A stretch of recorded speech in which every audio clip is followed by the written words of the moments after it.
total station ng Rodecom General Construction Enterprise.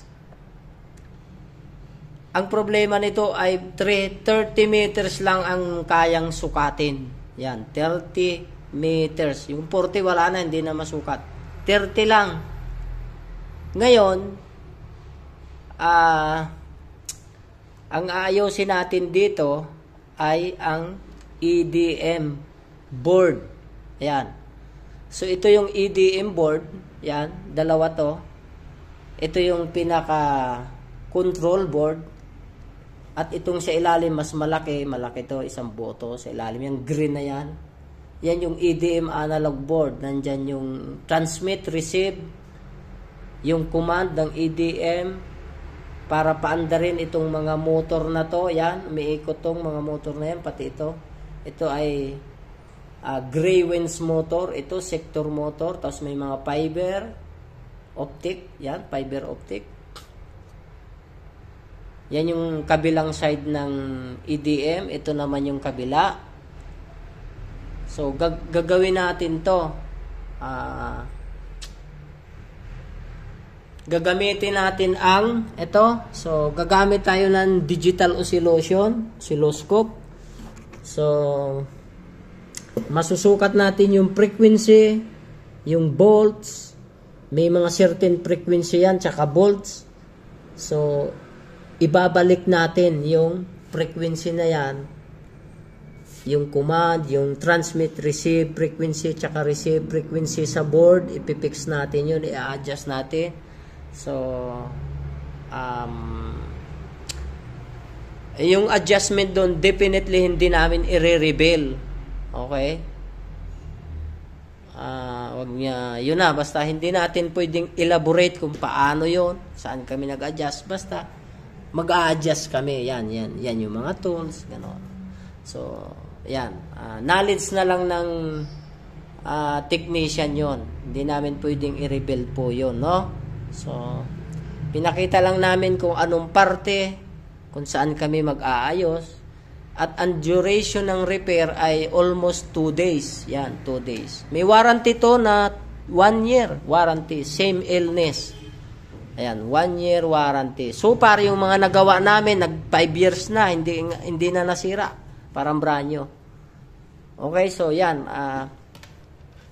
Isasalang namin, lalagyan namin dito sila ng signal. Yan, kakabitan natin ng signal yan dyan. So, at para makuha natin kung ano yung tamang reading, no? Kung anong frequency dapat ang i-adjust natin dyan para bumalik sa long range yung pag-measure ng distance. Okay?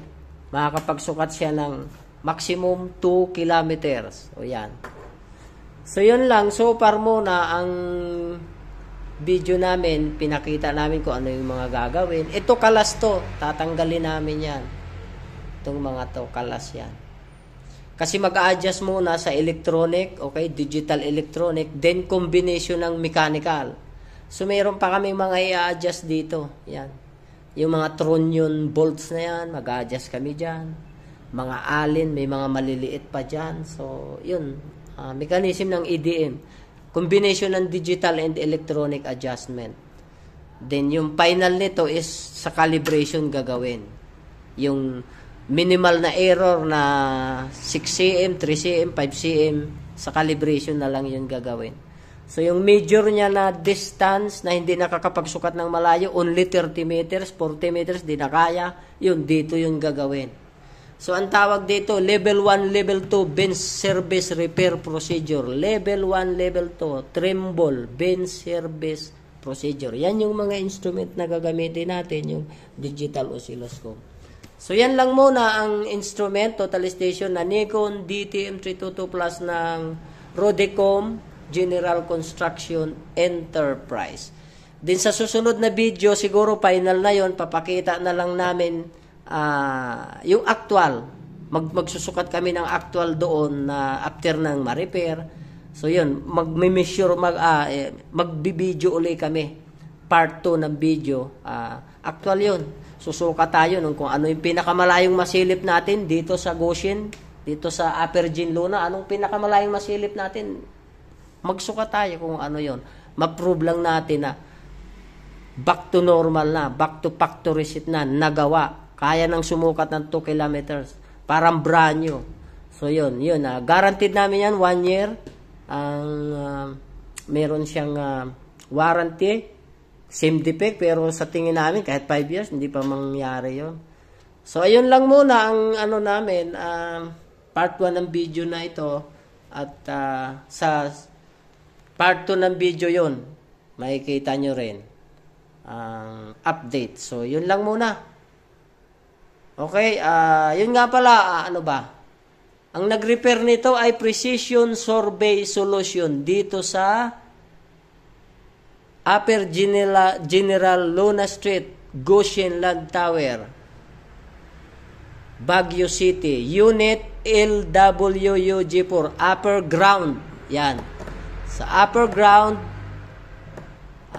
number 4. Yan, Unit number 4 kami. Sa Goshen Land Tower, sa Upper General Luna Street, Baguio City. Sa baba ng City Light at Cathedral po. Yan. So, yun lang. Baka magtanong kasi ibang may engineer, saan ba yan? Saan ba dyan sa Baguio? So, yun, engineer, review nyo lang uli. Play nyo lang. Balikan nyo lang yung address namin. Sinabi namin dyan. Okay, so yun lang muna. Yun na lang yung hanggang doon na lang muna, at umpisa na naming i-repair ito. Okay? Good.